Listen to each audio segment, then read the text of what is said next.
E aí, pessoal, esporte científico na área.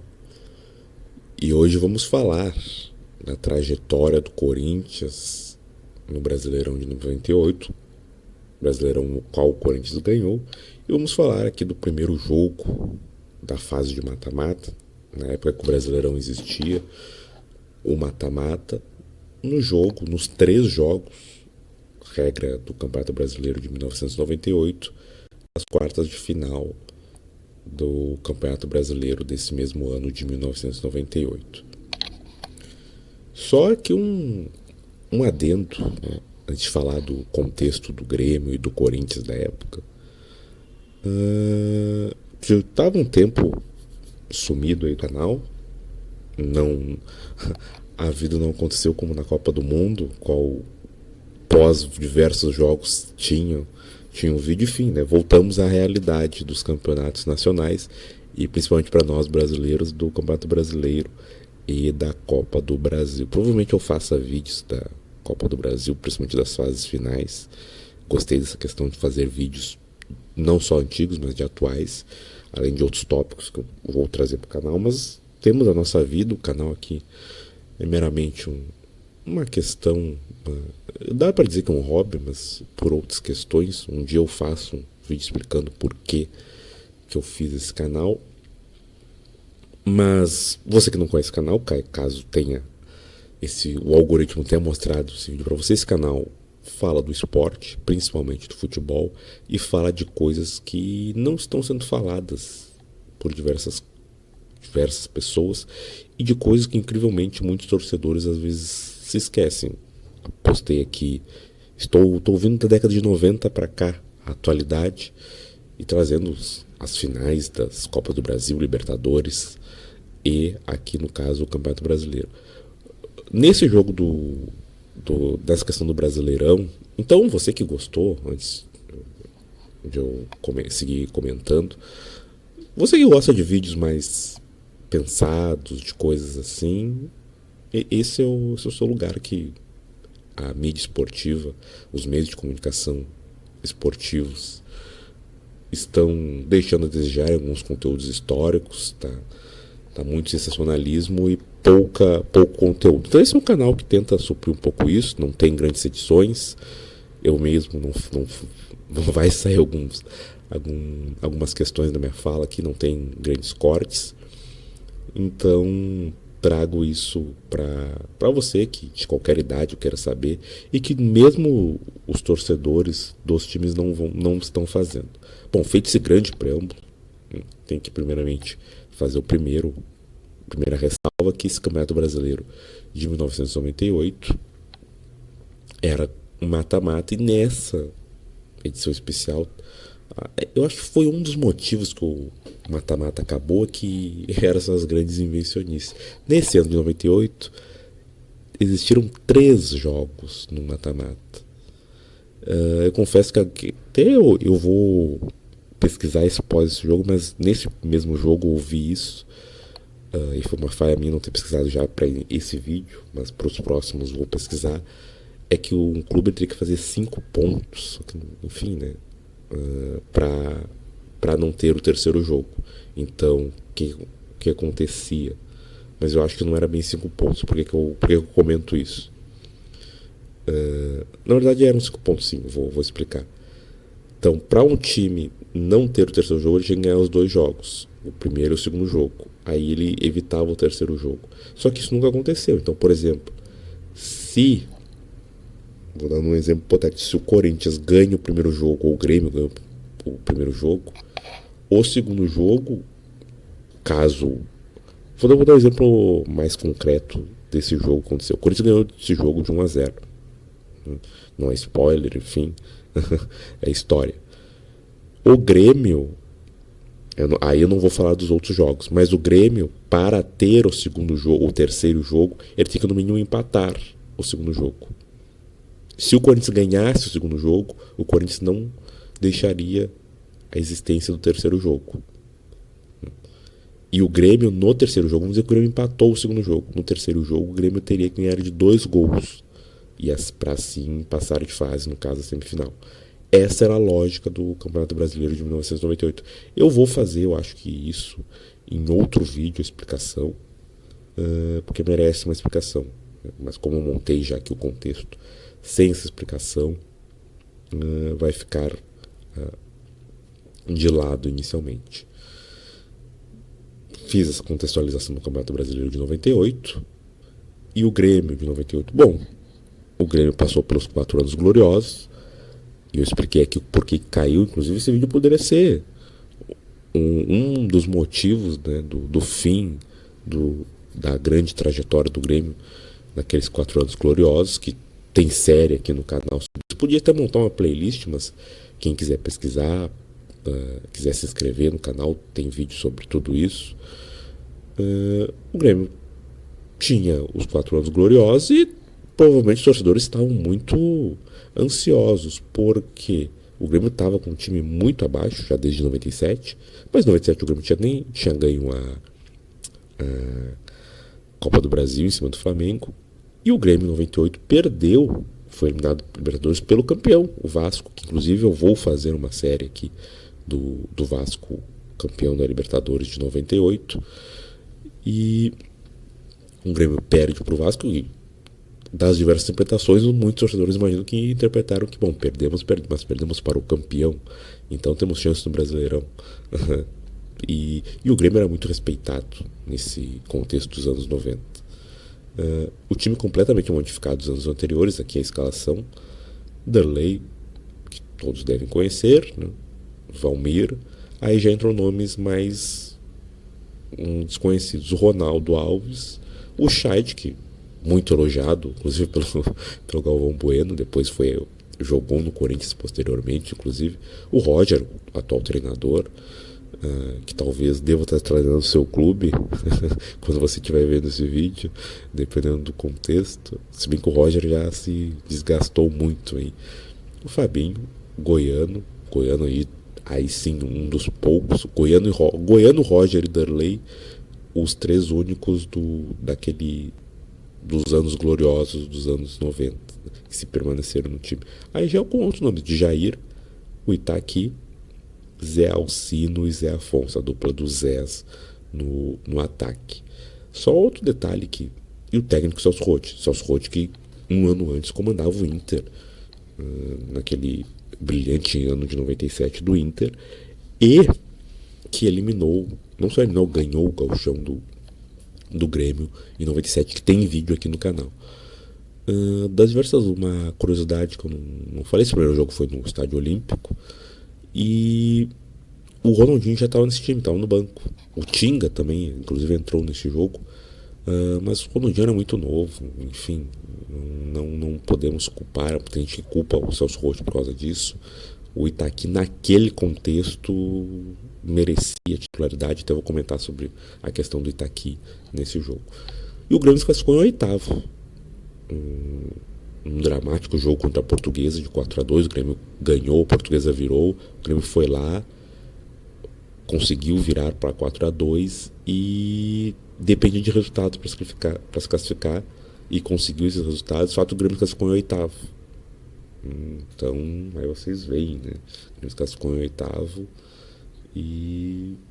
mas mesmo assim, o torcedor Grêmio acreditava. No ano antes, tinha se classificado 96, se classificado mal também, conseguiu o Campeonato Brasileiro. Esse era o contexto do Grêmio, um time muito diferente dos anos anteriores, mas ainda colocando um certo medo. Contexto Corinthians, aí o Corinthians com Ney, Márcio Costa, excelente time. Márcio Costa, Gamarra, Batata, Silvinho, Gilmar, Vampeta, Rincon, Ricardinho, Marcelinho. Cortou outro nome, mas não lembro se é o Didi no ataque. Olha que time, gente. Vejam esse time: Rincon, Marcelinho, Vampeta, Silvinho. Assim, eu não vou ficar me repetindo, mas que time. É difícil hoje a gente ver no Campeonato de 98, é difícil hoje a gente ter times assim. É muito difícil ter times que do 1 ao 11 tu vê excelente qualidade. E esse time estava, entre aspas, numa seca, porque 97 não ganhou, títulos, em 96 também não, enfim, eram outros times, mas o Corinthians com esse excelente time não tinha ganho um torneio ainda. Esse excelente time. E o reforço, retorno do Marcelinho Carioca após 22 dias. E aqui Vanderlei Luxemburgo. Esqueci de escrever, mas o Corinthians classificou em primeiro lugar no campeonato, nesse campeonato brasileiro de 98. Tinham duas fases. Esqueci de fazer essa ressalva. Talvez eu faça um vídeo próprio até do campeonato de 98, do regulamento. Mas geralmente, por isso que eu falei, foi uma das críticas, quem se classificava em primeiro lugar muitas vezes não ganhava.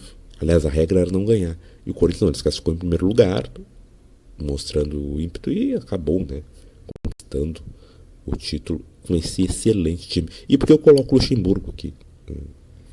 Antes de passar aqui passando para o próximo slide. Porque o Luxemburgo, na época, eu confesso que eu tenho diversos ranços com o Luxemburgo, assim como outros técnicos que são considerados grandes, mas aqui a informação é maior que a minha opinião. O Luxemburgo, nesse período, ele era um dos técnicos com inovações, não digo inovações, mas um técnico com respaldo, tanto nacional, assim, muito alto, em uma excelente qualidade, inclusive mundial, tanto que o Luxemburgo parou no Real Madrid. Não foi à toa aquilo, não foi uma jogada de marketing, não foi uma jogada de empresário, como nós vemos em diversos momentos com diversos jogadores. Não, foi por competência. Então, além de ter esse excelente time, tinha um excelente técnico. E aqui, comparando os dois times, eu trago por questões de quem entrou em tempos, né? Aqui no caso que eu falei do Didi, aqui aparece o Didi, entrou o Dinei, depois o Mirandinho. No Grêmio entrou o Tinga. Tinga, sim, aquele que jogou no Inter, que fez o gol, inclusive na final da Libertadores. Mas vou comentar um pouco mais sobre isso durante o vídeo. O jogo. No início do jogo, o Grêmio já querendo fazer o resultado, porque se esperava muito o Grêmio ganhar esse jogo. Inclusive, o Vanderlei Luxemburgo, pela forma que ele colocou o Corinthians, não digo que ele esperava que o Grêmio ganhasse.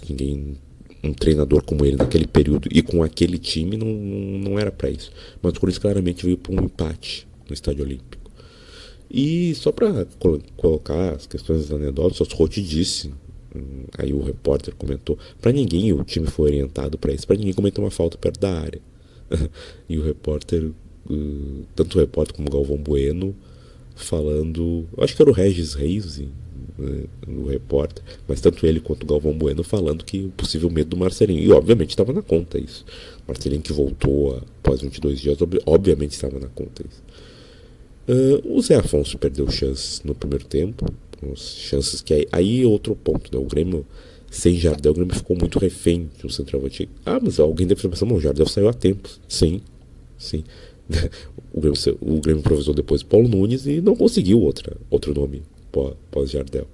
E principalmente agora estava também sem o Paulo Nunes.